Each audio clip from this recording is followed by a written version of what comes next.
Hello everyone, welcome to FSC. आज की class में हम लोग इम्पॉर्टेंट केसेस पढ़ेंगे रिलेटेड टू नेगोशिएबल इंस्ट्रूमेंट। पहला केस है Rangachari versus Bharat Sanchar Nigam 2007। So basically इस केस में नेगोशिएबल इंस्ट्रूमेंट क्या होता है ये डिफाइन किया गया था। इसमें कहा गया था negotiable instrument is an instrument of credit which can easily be convertible into money and easily passable from one hand to another। जब मैंने आपको नेचर ऑफ नेगोशिएबल इंस्ट्रूमेंट पढ़ाया था तो मैंने बताया था कि जो नेगोशिएबल इंस्ट्रूमेंट एक्ट है वो है तो सिविल नेचर का, बट जो सेक्शन 138 है जो पेनल्टी इम्पोज करता है in the case of dishonour of cheque, वो जो है क्रिमिनल नेचर का है। सो इसी से रिलेटेड दो इम्पॉर्टेंट केसेस हैं, कौशल्या देवी वर्सेस रूप किशोर। इसमें कहा गया था section 138 of NI act is almost in the nature of civil wrong which has been given a criminal overtone. And P Mohanraj versus Shah brother का केस है। इसमें कहा गया था section 138 of NI act can be called a civil sheep in a criminal wolf's clothing. Next case is Pradeep Kumar and others versus Postmaster General and others। इस case में holder define किया गया था। सो बेसिकली होल्डर कौन होता है? कोई भी पर्सन जो उस नेगोशिएबल इंस्ट्रूमेंट को पजेस करे और जो इंटाइटल हो to sue the maker, acceptor और endorser for the recovery of money, वो होता है होल्डर। तो इस केस में कहा गया कि ये दोनों क्राइटेरिया फुलफिल होने चाहिए। ये नहीं है कि सिर्फ वो पजेस कर रहा हो, वो इंटाइटल भी हो और स्यू भी कर सकता हो for the recovery of money. Now the next case is Dalmia cement Bharat limited versus galaxy traders and agency. So basically ये केस में सुप्रीम कोर्ट ने डिफाइन किया था कि क्या ऑब्जेक्टिव था सेक्शन 138 को लाने का।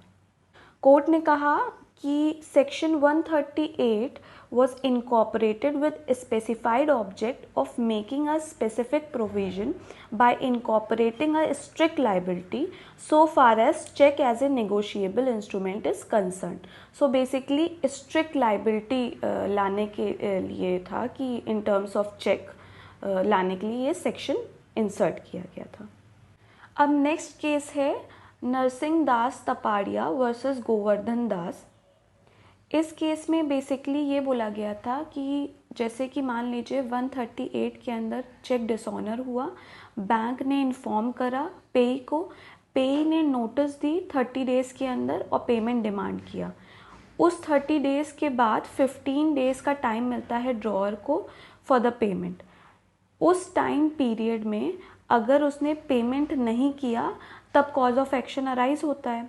अब मान लीजिए जब वो 15 दिन का टाइम चल रहा है, उस पीरियड में जो पेई है उसने कंप्लेंट फाइल कर दी, तो अब इस केस में क्या होगा?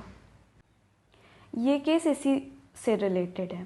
इसमें लिखा है that mere presentation at an earlier date need not necessary render the complaint liable to be dismissed और confirm any right upon the accused to absolve himself from the criminal liability for the offence committed.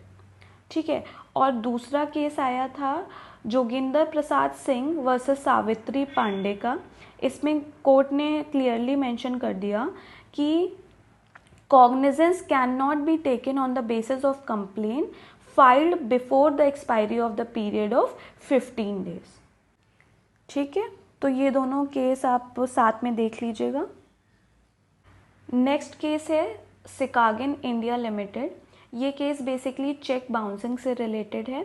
इसमें बोला गया था कि मान लीजिए एक बार notice दी गई, दूसरी बार नोटिस दी गई, क्या उस सेकेंड नोटिस के बाद कंप्लेंट मेंटेनेबल होगी?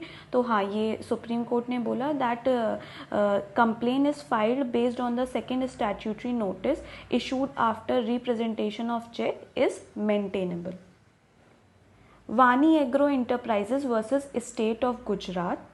इसमें बोला गया था कि consolidation of multiple cheque bouncing case against the accused which form a single notice and observe that there is no provision of consolidation of case in CRPC।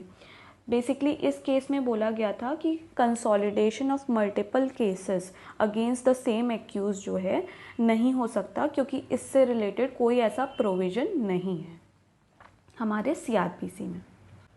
Premchand Vijay Kumar versus Yashpal Singh, इसमें basically apex court ने बोला कि मान लीजिए एक बार check dishonour हुआ और subsequent भी वही चेक प्रेजेंटेशन पे डिसऑनर हुआ तो नया कॉज ऑफ एक्शन अराइज नहीं होता।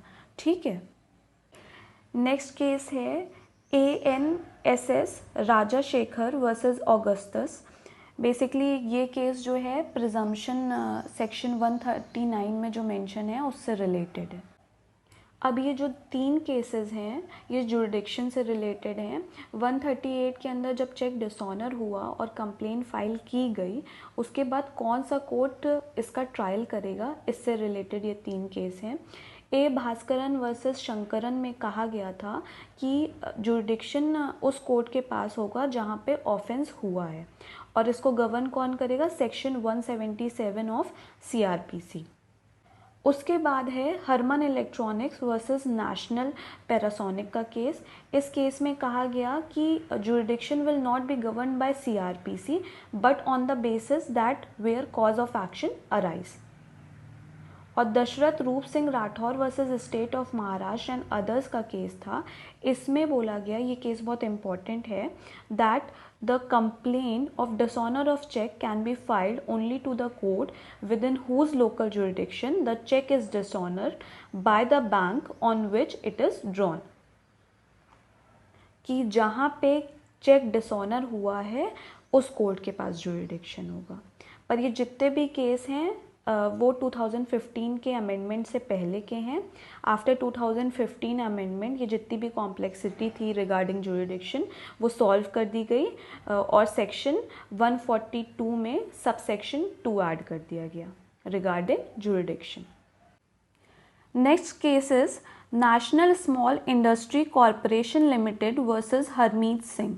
ये केस जो है 2 चीज़ों से रिलेटेड है, the principal responsibility of complainant and section 141। इसमें कहा गया था कि जितने भी डायरेक्टर होंगे कंपनी के वो सारे लाइबल नहीं होंगे अंडर सेक्शन 141। जो डायरेक्टर इंचार्ज होगा और रिस्पॉन्सिबल होगा for the conduct of the business of the company उस टाइम वही लाइबल होगा।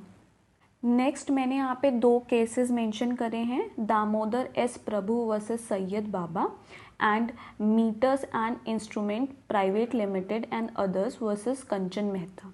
कंचन मेहता वाला केस इंपॉर्टेंट है काफ़ी। ये दोनों केस कंपाउंडिंग ऑफ ऑफेंस से रिलेटेड हैं। Meters and instrument private limited and others versus Kanchan Mehta का जो केस था उसमें कोर्ट ने बोला था कि मान लीजिए कंपाउंडिंग हो रही है आफ्टर जजमेंट, तो जो एक्यूज होगा उसको अमाउंट पे करना होगा। अगर ट्रायल कोर्ट के जजमेंट के बाद कंपाउंडिंग हो रही है तो 10% of the cheque is to be paid. Session और हाई कोर्ट के जजमेंट के बाद हो रही है तो 15% of the cost of the cheque is to be paid by the accused. और सुप्रीम कोर्ट के जजमेंट के बाद हो रही है तो 20% of the cost of the amount of the cheque is to be paid by the accused. Next case is Dilip S versus Kotak Mahindra 2007। ये appellate court की पावर से रिलेटेड है। इसमें बोला गया था appellate court is entitled to put terms and condition which are reasonable but such terms put a condition precedent for entertaining the appeal।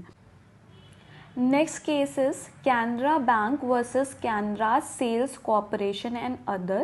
ये case related है सिग्नेचर जब फॉर्ज करे जाते हैं। बेसिकली इसमें बोला गया था when customer signature is forged there is no mandate to bank to pay, hence such bank is not entitled to debit customers account on such forge note cheque. दूसरा case है Haribhavan Das versus AD Thakur का। ये case related है presumption under section 118।